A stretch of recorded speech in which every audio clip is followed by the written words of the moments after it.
In this video series, I'm going to do my best to document me replacing my Hummer H2 brake lines and brake line hoses. I want you guys to know that this is my first time ever attempting a project like this when it comes to brake lines. However, I do believe that the information that I'm going to provide you guys in this video will definitely, put you in a position to give you an idea of what you're getting yourself into. If you are doing this project, some things you may want to consider doing as well: changing out your transfer case fluid, updating your transmission shift module for your 4L60s and 65Es, maybe doing your U-joints. So if you're under here, those are some things to consider. Even the fuel pump as well, that's a big one. Obviously, I am replacing my fuel pump. It was totally rusted out, on the verge of catastrophic failure. So I do have the fuel pump removed, and that's likely going to make doing the brake lines much easier. Now, I'm located currently, I am in the rear of the vehicle. We've got the rear driver's tire right here. Now, I've seen guys online, they're taking off these tires to do this project. I don't think that's necessary, at least for these rear tires. I want to show you guys right here. I have successfully removed the rear. This is the brake line hose that is on the brake caliper. So this is what the new one looks like. All right, let me show you guys. See this ending, how that looks like. All right, pay close attention to what that looks like. See this bend? When you get your brake line kit, that bend will match, either this side or that side. So something to keep in mind. When it comes to taking this off, it's actually pretty easy. There's going to be a bolt in the front. I definitely want to have some rags. You can see all the brake fluid that came rushing out. I don't really like that.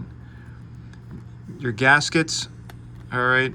When it comes to this piece right here, there's a gasket on the front and a gasket on the rear. When you put that bolt in, this bracket right here, let me move the light. Okay. See my finger? This bracket's right here. All right, right there. Right there. That's where that bracket is. Get that bracket off. I recommend definitely having some WD-40 and some PB Blaster. I also recommend buying a set of mini wrenches. Those have been most helpful in this project.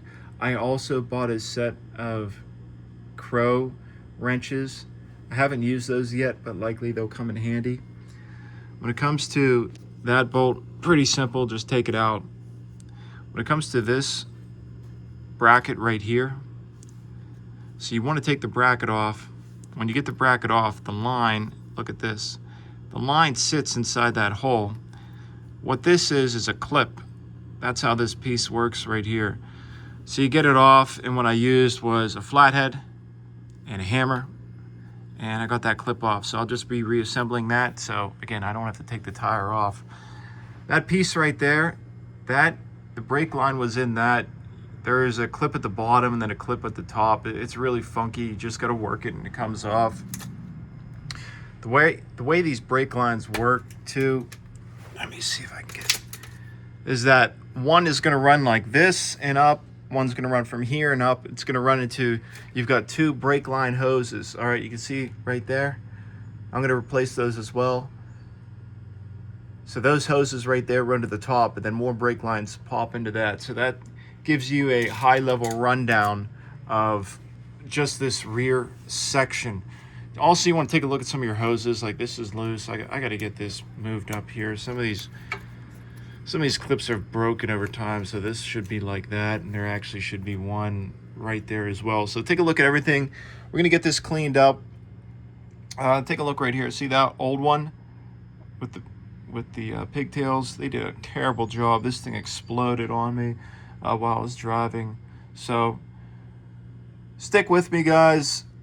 Go online, look at some diagrams.